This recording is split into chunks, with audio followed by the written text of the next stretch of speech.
வணக்கம் மக்களே, welcome to my YouTube channel. So Anshitha and VJ Vishal 2 பேருமே ஒரு போஸ்ட் போட்டிருக்காங்க. ஸோ என்ன அப்படின்னு பார்த்தீங்கன்னா, இன்றைக்கி வந்து தமிழ் நியூ இயர் இல்லையா? ஸோ அவங்க அதுக்கு வந்து விஷ் பண்ணி வந்து ஒரு போஸ்ட் போட்டிருக்காங்க. ஸோ விஜே விஷால் என்ன அப்படின்னு பார்த்தீங்கன்னா, ஸோ வெற்றியும் வளமும் நிறைந்த தமிழ் புத்தாண்டு நல்வாழ்த்துக்கள் அப்படின்னு போட்டுட்டு ஒரு ஹார்ட் சிம்பிள் போட்டு ஒரு ஹக் சிம்பிள் போட்டிருக்காரு. ஸோ அவங்க ஃபேன்ஸ்லாம் பயங்கர ரியாக்ட் பண்ணியிருக்காங்க. ஸோ இதுக்கு முன்னாடி மலேசியாவில் இருந்தார். ஐ திங்க் இந்த ஃபோட்டோஸ்லாம் பார்க்கும்போது இந்தியா ரிட்டர்ன் ஆகிட்டு அது மாதிரி தெரியுது. ஸோ அவங்க ஃபேன்ஸ்லாம் நிறைய இது பண்ணியிருக்காங்க. அழகிய Tamil Magan, wish you more success, health and happiness அப்படி இப்படின்னு நிறையா விஜய் விஷாலுக்கு வந்து விஷ் பண்ணியிருக்காங்க. ஸோ அதே மாதிரி தான் நம்ம அன்சிதாவும் வந்து விஷ் பண்ணியிருக்காங்க. ஸோ அன்சிதா வந்து இனிய தமிழ் புத்தாண்டு நல்வாழ்த்துக்கள், அப்புறம் ஹாப்பி விஷு அப்படின்னு போட்டிருக்காங்க. ஸோ மலையாளத்தில் வந்து விஷு போல் இருக்குது. ஸோ அவங்களுடைய ஃபேன்ஸும் பயங்கரமாக ரியாக்ட் பண்ணி இது பண்ணியிருக்காங்க.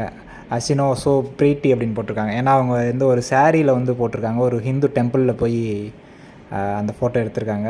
பார்க்குறதுக்கு நல்லாயிருக்கு. இனிய தமிழ் புத்தாண்டு நல்வாழ்த்துக்கள், happy Vishu, God bless you அப்படி இப்படின்னு நிறையா இது பண்ணியிருக்காங்க. ஸோ பார்க்கலாம் அன்சிதா வந்து அடுத்து நம்ம குக் வித் கோமாளியில் எப்படி இது பண்ண போகிறாங்க அப்படின்னு. ஸோ நானும் வெயிட் பண்ணிக்கிட்டு இருக்கேன். கூடிய சீக்கிரம் அவங்கள ஸ்க்ரீனில் பார்க்கலான்னு நினைக்கிறேன். Thank you, C you.